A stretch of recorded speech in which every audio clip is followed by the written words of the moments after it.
A Entidade Rejeitada, por Jussara Nunes. Narração: Marcos Fávero.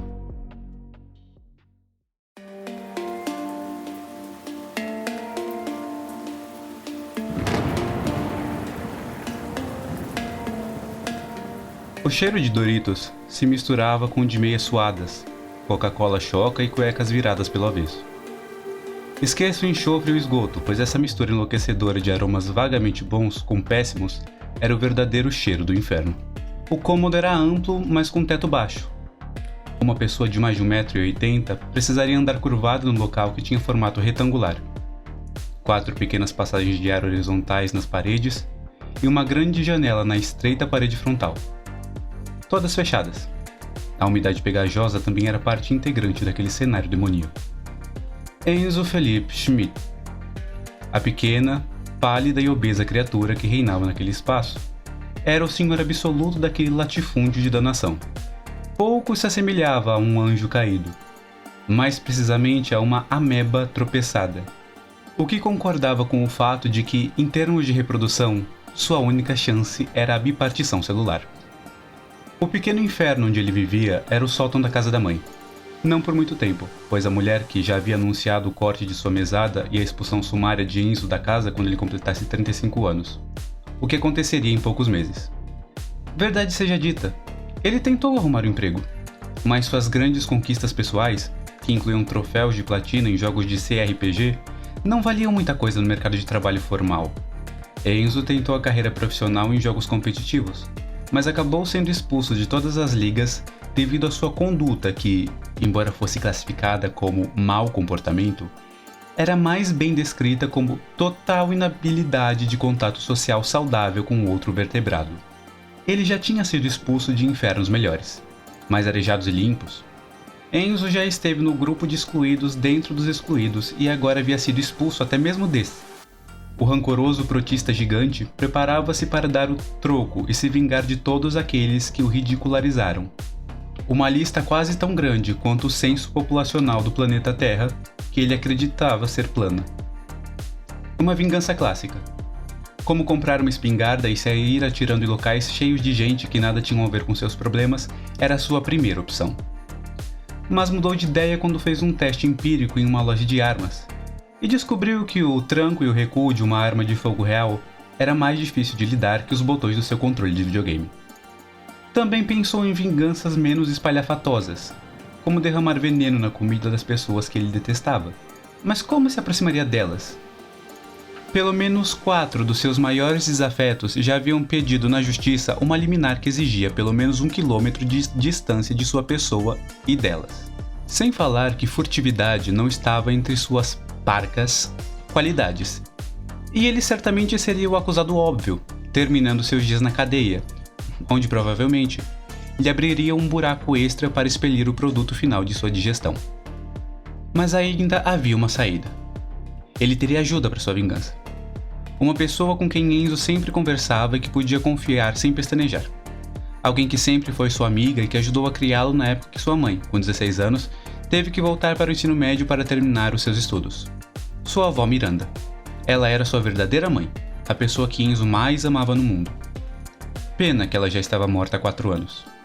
Embora esse detalhezinho bobo não fosse algo que impedisse seu obstinado neto de continuar a conversa com ela. Por dias e por noites, ele via o vulto da avó caminhando por entre a casa. Os dois eram muito parecidos em formas físicas arredondadas e em seu gosto pessoal por enfeitar seus cômodos com bandeiras do Brasil Império. Ela também foi uma mulher vingativa em vida e, certamente, entendia a necessidade de Enzo em limpar sua honra, se é que ele tinha alguma. As conversas que eles tiveram nos últimos 2 anos sempre envolviam formas criativas de eviscerar os inimigos, como se ambos fossem versões bem menos glamourosas de Hannibal Lecter. Enzo se imaginava tentando executar tais planos, mesmo ele tendo a capacidade de cortar a si mesmo enquanto tentava comer um bife.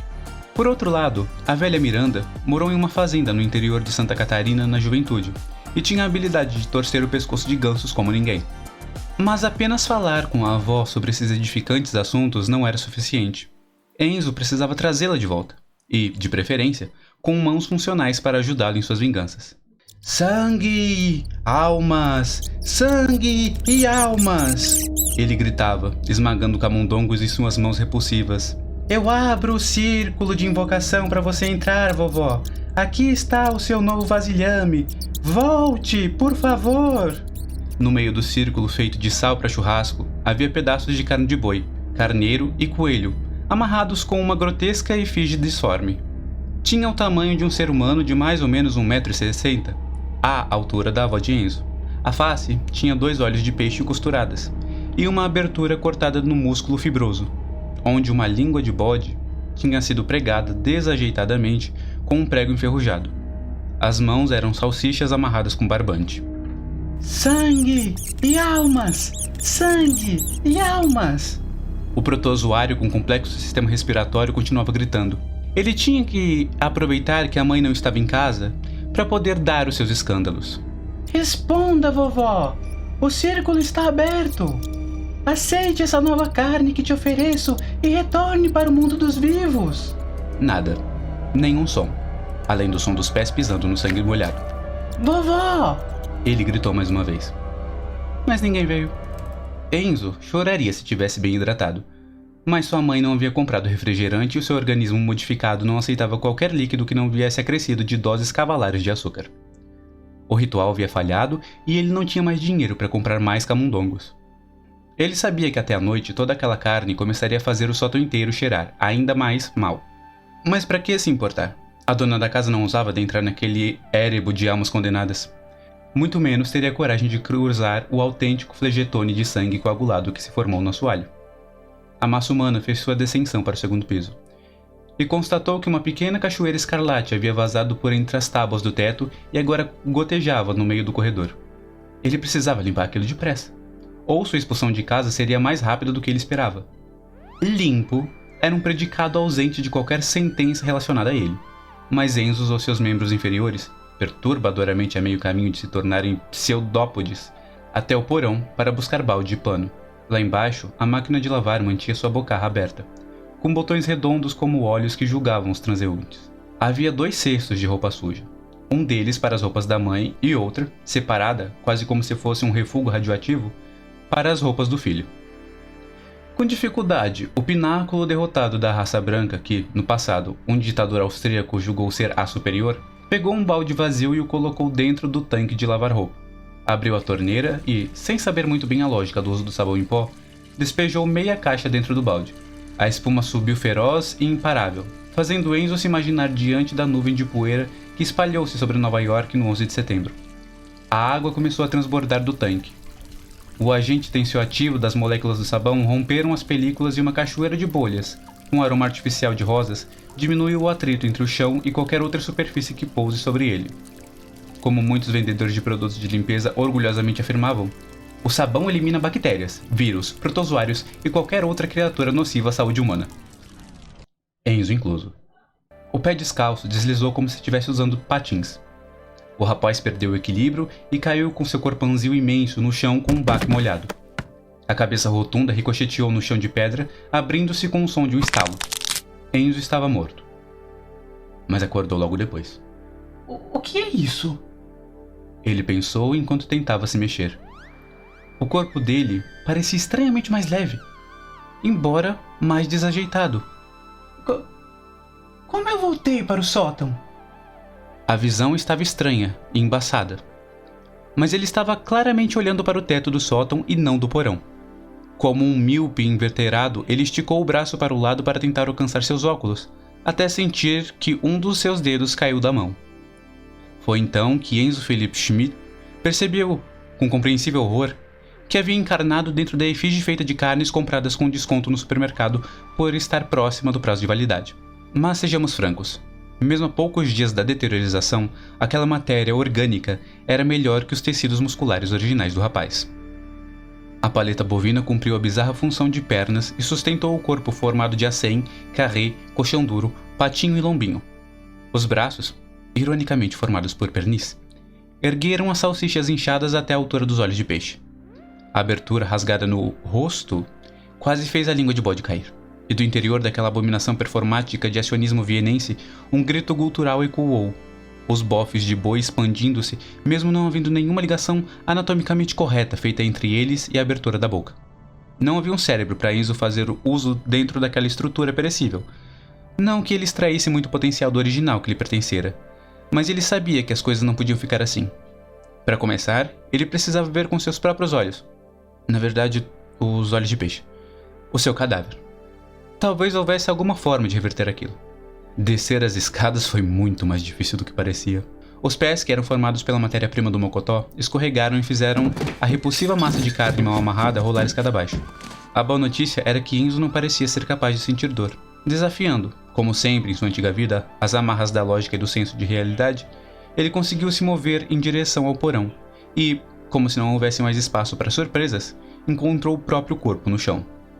A sanidade é uma coisa engraçada. Quando ela está prestes a pifar, ela costuma ativar diversos mecanismos de defesa, sendo o mais poderoso a negação. Bem, Enzo ainda estava a meio caminho de aceitar que sua alma, chamaremos assim, mas não vamos tirar conclusões precipitadas a ponto de acreditar que ele tinha o benefício de possuir algo tão elevado quanto uma alma. Estava dentro do monte de carne que ele mesmo havia preparado no ritual no sótão, e agora ele estava começando a avaliar a identidade do cadáver no porão. Sim, parecia-se muito com ele. Claro que o sangue que empapou a cabeça tornava a identificação da face um pouco mais difícil, sobretudo com a abertura no crânio que lembrava a ele cenas daqueles documentários que assistiu sobre o presidente Kennedy. Claro que a bunda disforme e levemente descoberta poderia ser prova o suficiente. Eram raras as pessoas que tinham escarras na bunda, mesmo as mais sedentárias. Era ele. Aquele corpo definitivamente pertencia a Enzo Philipp Schmidt. Não pode ser! Negação. A primeira fase. A residência dos Schmidt tinha um padrão de construção semelhante ao americano, mas com telhados inclinados, a modelo Enschemel, para simular um bairro europeu. Tinha porão, sótão, garagem e jardins abertos. Se não fosse pelos transeuntes que, embora desejassem, não tinham feições completamente germânicas, você quase poderia fingir que estava vivendo em Nuremberg. Mas não. Aquela era uma cidade brasileira de padrão de vida razoavelmente elevado. Se ignorarmos, assim como o prefeito, o subúrbio sem água encanada. A casa possuía uma garagem com um sistema automático de abertura que sempre apitava de forma distinta.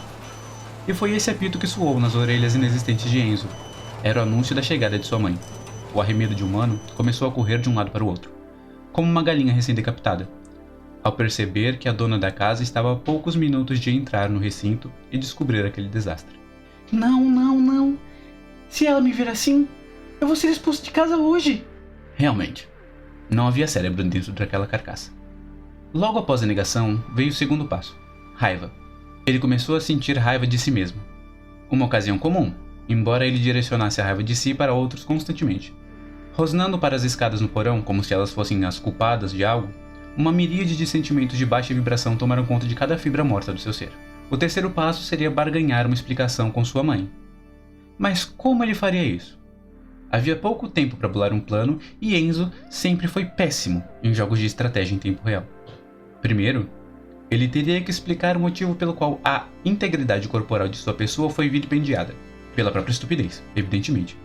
Mas ele também teria que explicar como ele ganhou aquele novo invólucro. Não havia forma de explicar aquilo sem fazer todos os envolvidos perderem pontos de sanidade.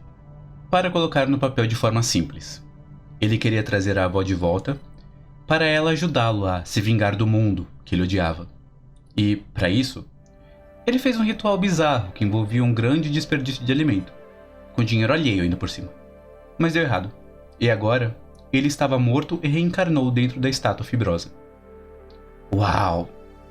Como barganhar com aquilo? Diabos! Se ele fosse 100% sincero, ele diria que nunca acreditou totalmente naquele ritual em primeiro lugar. Ele só o fez como forma de apaziguar as neuroses internas e adicionar uma nova forma de burlar regras sanitárias em sua já robusta lista. Talvez, em toda a sua vida, ele nunca soubesse bem o que ele estava fazendo. Era tarde demais para alegar insanidade diante de um juiz? Ainda havia condições de ele ser levado a qualquer tipo de corte humana para receber sua pena?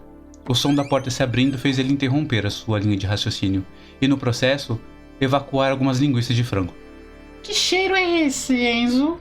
Ele escutou a voz da mãe no piso de cima. Enzo! Que merda você tá fazendo agora? A casa inteira tá cheirando a carne podre.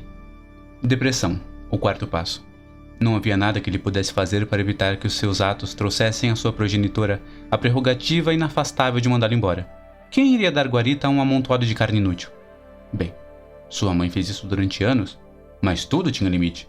Sobretudo, quando a carne em questão era incapaz de se manter aciada e com padrões apresentáveis mínimos para ser considerada um membro da espécie Homo sapiens sapiens. Talvez Enzo nunca tenha atingido parâmetros tão altos quanto este, de um jeito ou de outro.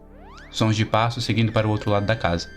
A mãe havia ido até a cozinha, certamente vasculhar o primeiro lugar onde era plausível ter carne podre, além do quarto do filho. Enzo moveu-se o mais rápido que seus lânguidos arremedos de perna conseguiam e subiu as escadas. Ele tentaria se trancar no sótão e aguardar, com pertinaz vã esperança, que a mãe simplesmente se esquecesse do assunto e o deixasse ficar na casa. E então, uma ideia surgiu dentro de sua cabeça com altos níveis de proteína animal. O quarto de sua avó. O lugar esteve fechado e intocado em todos esses 4 anos, sendo apenas visitado com certa frequência por Enzo, e ele mesmo não ficava muito tempo ali. Apenas admirava a coleção de quinquilharias patrióticas e antigas fotos da família antes de voltar para o sótão falando com as sombras que o acompanhavam. Por mais estranho que parecesse, ele sentia que tinha que entrar lá. De onde está vindo esse cheiro? A dona da casa abriu a geladeira, olhou dentro da pia e vasculhou o chão.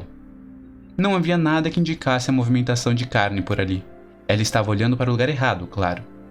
Mas mesmo sem seus óculos, ela estava a menos de 2 minutos de notar as manchas de sangue no carpete que levavam até o porão.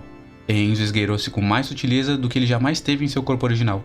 Subiu as escadas de forma trôpega e foi até o quarto da avó. Abriu a porta e foi recebido pelo cheiro de poeira e sabonete de idoso que ele deixou exposto sobre a cômoda para se lembrar melhor da avó toda vez que entrasse lá. A lembrança era desnecessária, pois a própria Miranda Schmidt estava sentada em sua antiga cama. Seu menino tolo, a matrona disse, balançando a cabeça visivelmente enfastiada. Vovó? Ele não era capaz de articular mais do que um amontoado de sons desconexos, com aquela língua de bode. Mas a idosa parecia ser capaz de ler o seu pensamento. Você sempre mexeu com coisas que não devia, mas agora acabou dando um passo maior do que a perna gorda conseguia alcançar. Eu não censuraria se você quisesse apenas falar comigo. Mas o que você fez agora foi terrível demais. Do que está falando? Ai. Ela deu um suspiro. O primeiro em 4 anos. Que pena que só temos uma perspectiva maior das coisas quando vamos embora, não é? Ô Enzo, seu grande menino tolo. Eu não descarto a minha parcela de culpa pelo que você se tornou, mas... Você é um homem. Era um homem. Você deveria ter erguido a cabeça acima da fossa de autopiedade em que você se enfiou. Todos nós temos escolhas. O quê? De alguma forma, receber uma censura da avó, depois de tanto tempo querendo vê-la de novo, o magoou profundamente. Eu fiz tudo o que tinha em meu poder para te dar vida novamente, vó. Eu tentei criar algo para lhe dar carne novamente. E tudo o que você tem a me dizer é que eu falhei? Meu esforço sincero não merece um elogio?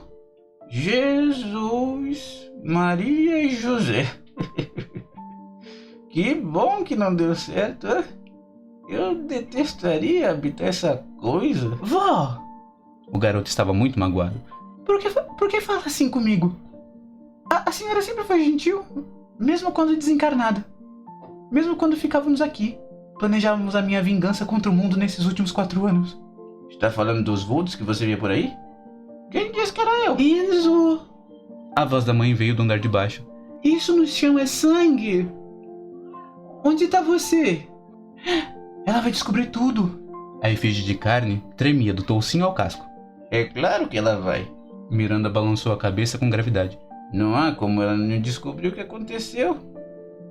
Você fodeu com tudo de novo, Enzo Felipe. Ele não sabia o que mais o deixou chocado. O fato de sua avó lhe dirigir um palavrão, ou o fato dela ser tão cruel com ele. Miranda sempre passou a mão na cabeça de Enzo em absolutamente tudo o que ele fazia. Ele poderia pegar uma arma e matar alguém que ele tinha certeza que sua avó ainda o defenderia. Era incompreensível aquela atitude amarga. Diante disso, o fato dele agora habitar uma gigantesca isca de tubarão parecia menos doloroso. Enzo! Passos furiosos e duros podiam ser ouvidos vindos da escada. Pelo amor de Deus, Enzo! Que sangue é esse? O que você fez? Por que tudo que parece errado tem que ser sempre minha culpa? Porque na maioria das vezes é, respondeu Miranda. Vó, Ouça, não temos muito tempo. A idosa se levantou com a coluna mais reta do que jamais conseguiu manter em vida. Seu corpo tá lá no porão, está morto e não tem nada que você possa fazer para voltar lá. A sua melhor opção é pegar na minha mão e morrer de vez. Ela estendeu a mão. Deixa estar, Enzo. Vai ser melhor assim. mas eu não quero morrer. Será que em algum momento você realmente viveu? A dona da casa andava de um lado para o outro, chocada com o sangue que pingava do teto do corredor. Ela notou a porta do quarto de Miranda aberta. Ela sabia que aquela porta só ficava aberta quando o filho estava lá. Eu não quero morrer. Foi tudo o que Enzo pôde articular com os pensamentos que lhe restavam. Talvez ele estivesse disposto a dar o quinto passo e entrar na fase de aceitação da finitude do seu pequeno, ferido e inchado ego. Mas não daquela forma. Não enquanto houvesse outra opção além da morte. Não tem outra saída. Tem? A idosa recolheu a mão e virou o rosto em direção a uma fotografia na parede do quarto. Lá estava ela, sua filha e o neto, na última foto que ele aparece pesando menos de 100 quilos, aos 13 anos de idade. Infelizmente. Enzo? A porta do quarto de Miranda foi escancarada. A última coisa que Janaína Schmidt viu foi um amontoado de carne avançar sobre ela e quebrar seu pescoço. O baque do corpo caindo no chão reverberou por toda a casa. Enzo olhou para o corpo inerte da mulher morta a seus pés. Sua mãe. Era a sua mãe. E era tarde demais para ele voltar para o primeiro passo da negação. O que foi que eu fiz? Uma escolha. Ele escutou a voz falar atrás de si. Mas assim que se virou, não tinha mais ninguém no quarto além dele. Ou melhor, tinha sim. Os vultos que Enzo costumava ver pela casa. As sombras da avó caminhando pelos cômodos e falando com ele. Todos voltaram de uma vez. Várias sombras de idosas andando pelo quarto, realizando diversas ações cotidianas, andando no corredor e pelo resto da casa. Foi então que ele finalmente se deu conta. Aqueles vultos não eram sua avó. Então o que eles eram? Sangue e almas! Sangue e almas! Ele começou a ouvir alguém gritar no sótão. Sangue e almas! Por que a voz se parecia tanto com a dele? A efígie que ele habitava parecia estar muito mais pesada e endurecida do que antes. Rigor mortis? Era estranho falar isso de uma carne que ele comprou no supermercado e que agora estava fazendo ela se mover com o que quer que lhe restava de consciência. Nada mais parecia fazer sentido naquela tragédia insana. Por um momento, Enzo se perguntou como podia ainda não ter enlouquecido. Talvez ele já estivesse louco muito antes de começar o estúpido ritual. Subindo até o sótão, cujo chão estava pegajoso e pintado de vermelho, lá estava aquilo que ele não queria ver. A sombra de um projeto monumentalmente fracassado de ser humano entoando um cântico genérico, aprendido em um livro da cultura pop, para tentar colocar a alma da própria avó dentro de um monte de insumos de churrasco. Como foi que isso deu certo? Foi o pensamento mais sensato que ele teve o dia todo. De tudo que eu fiz de errado a vida toda, porque justo isso deu certo.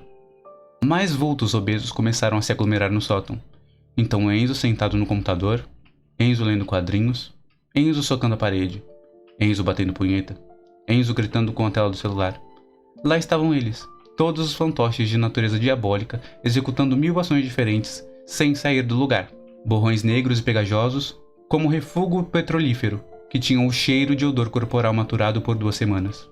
Todos eles se aglomerando um em cima do outro numa cacofonia de gritos e choramingos, envolvendo o ídolo de carne fibroso que abrigava uma alma pesada.